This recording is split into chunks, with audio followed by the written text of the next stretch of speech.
সবাইকে স্বাগত। সারা দেশে চলছে অপারেশন ডেভিল হান্ট।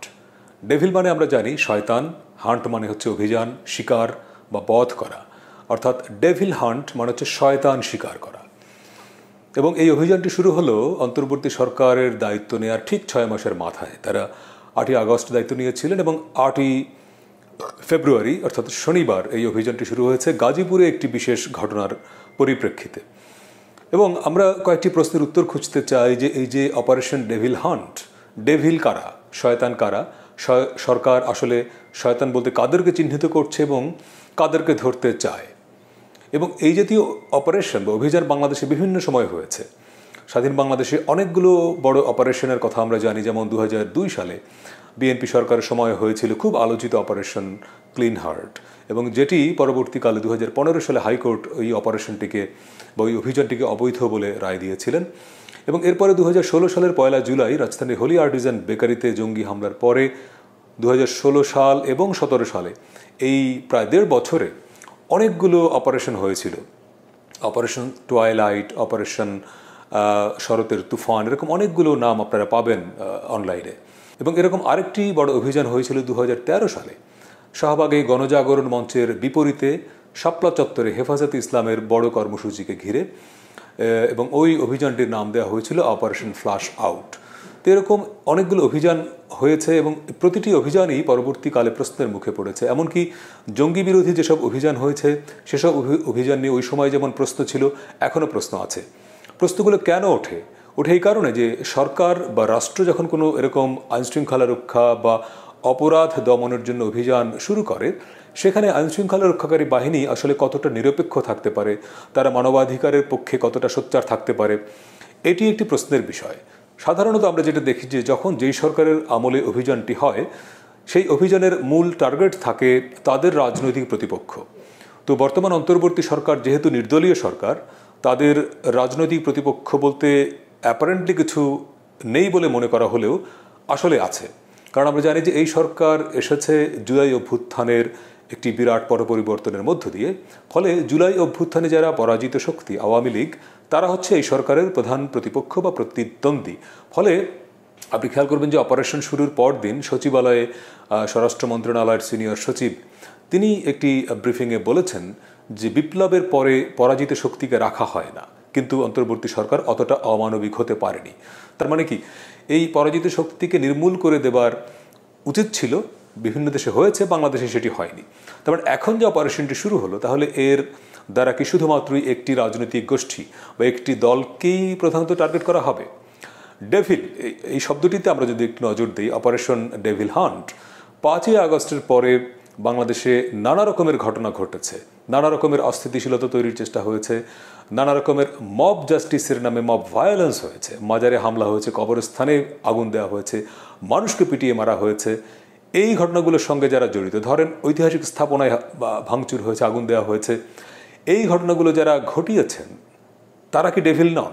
মানে তারা কি অ্যাঞ্জেল? যদি তাই হয়, তাহলে এই অভিযানে কি শুধুমাত্র একটি দল, একটি গোষ্ঠী মানে বধ হবেন, শিকার হবেন, নাকি গত 6 মাসে অন্যান্য গোষ্ঠী, অন্যান্য যারা শক্তি, যারা দেশকে অস্থিতিশীল করবার চেষ্টা করেছেন, এখনও করছেন, যাদের কারণে দেশের মানুষের মধ্যে এখন পর্যন্ত একটা ইনসিকিউরিটি ফিলিং বা একটা নিরাপত্তাহীনতার বোধ কাজ করছে, সেই সব শক্তিকেও ধরা হবে? এবং আমার মনে হয় যে এই অভিযানটি যদি সত্যি সত্যি সকল পক্ষের ডেভিলদেরকে ধরা হয়, শুধুমাত্র একটি পক্ষ বা একটি দল নয়, সব ধরনের ডেভিলকে যদি ধরা যায়, আইনশৃঙ্খলা রক্ষাকারী বাহিনী যদি নিরপেক্ষ থাকে, নির্মোহ থাকে এবং মানবাধিকারের বিষয়টি যদি তারা মাথায় রাখে। কারণ এই জাতীয় অভিযানের ক্ষেত্রে যেটা হয়, অনেক সময় হিউম্যান রাইটসের প্রশ্নটি আড়ালে থাকে। মনে রাখতে হবে যে বাংলাদেশ কোনো বিচ্ছিন্ন দ্বীপ নয়।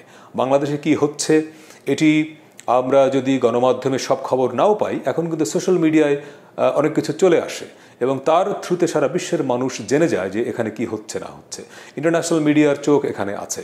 ফলে যদি এই অভিযানটি সত্যি সত্যি আনবায়াসড না থাকে, নিরপেক্ষ না থাকে, তাহলে কিন্তু অন্তর্বর্তী সরকারের ভাবমূর্তি প্রশ্নের মুখে পড়বে।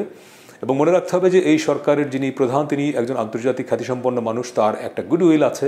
ফলে তিনি যে সরকারের প্রধান, মানবাধিকারের প্রশ্নটি যদি প্রশ্নবিদ্ধ হয় ওনার আমলে, তাহলে সেটি এই সরকার যেসব সংস্কার করতে চাচ্ছে, যেসব ভালো কাজ করতে চাচ্ছে, সেগুলো প্রশ্নের মুখে পড়বে। এখন যদি প্রশ্নের মুখে না পড়ে, ভবিষ্যতে কোনো না কোনো সময় ঠিকই এগুলো আদালতে চ্যালেঞ্জড হবে। অপারেশন ক্লিন হার্ট যেমন 2002-এ হয়েছিল, 15 সালে গিয়ে আদালত সেটি অবৈধ ঘোষণা করেছেন। তার মানে এই অভিযানটিও যদি ভালো না হয়, সঠিক না হয়, নিরপেক্ষ না হয়, প্রকৃত ডেভিলদেরকেই যদি ধরা না হয়, তাহলে কিন্তু এটিও ভবিষ্যতে কোনো না কোনো সময়কে চ্যালেঞ্জড হবে, প্রশ্নের মুখে পড়বে, যেটি এই সরকারের ভাবমূর্তিকে নষ্ট করবে। আমরা সেটি প্রত্যাশা করি না এবং আশা করি যে ডেভিল বলতে যাদেরকে বোঝায়, সেটি আওয়ামী লীগের হোক, আওয়ামী লীগের বাইরে হোক, সরকারের সঙ্গে ঘনিষ্ঠ কোনো শক্তির ভেতরেও যদি ডেভিল ফোর্স থাকে, সেটিকেও ধরতে হবে।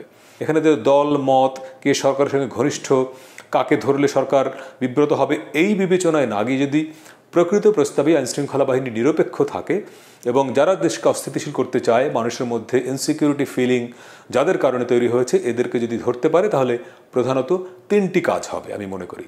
নাম্বার 1, সরকার যে সত্যিকার অর্থে দেশকে স্থিতিশীল করতে চায় এবং তার কাছে যে দল মত নির্বিশেষে সকল ডেভিল সমান, এই মেসেজটা সে দিতে পারবে।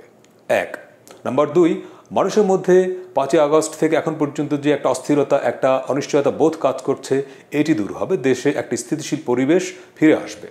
এবং সর্বোপরি নাম্বার 3, এই সরকারের প্রধান যে কাজ হবে, কিছু সংস্কার করে একটি অবাধ, সুষ্ঠু, নিরপেক্ষ নির্বাচনের মধ্যে দিয়ে একটি নির্বাচিত সরকারের হাতে ক্ষমতা হস্তান্তর করে চলে যাওয়া।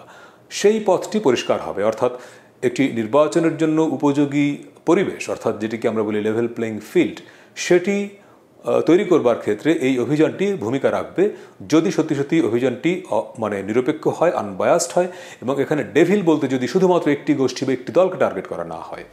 ধন্যবাদ।